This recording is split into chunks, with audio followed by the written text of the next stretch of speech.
Hello and नमस्कार दोस्तों, आज हम बात करने वाले हैं Vivo Z1 Pro के बारे में। तो इस वीडियो में हम जान लेंगे Vivo Z1 Pro के स्पेक्स और प्राइस के बारे में। तो चलिए शुरू करते हैं। तो पहले बात करें हम इस मोबाइल के डिस्प्ले के बारे में, तो इसमें आपको 6.5 इंच का फुल HD प्लस वाला डिस्प्ले मिलता है।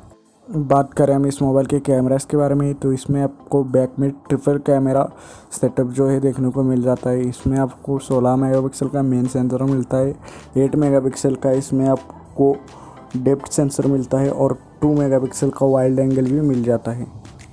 बात करें मैं इस मोबाइल के सेल्फी कैमरे की, तो इसमें आपको 32 मेगापिक्सल की सेल्फी जो है देखने को मिल जाती है।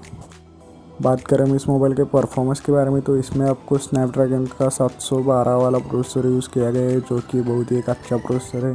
साथ ही इस मोबाइल में आपको फिंगरप्रिंट सेंसर जो है देखने को मिलता है और इस मोबाइल में फेस अनलॉक की भी फैसिलिटी दी गई।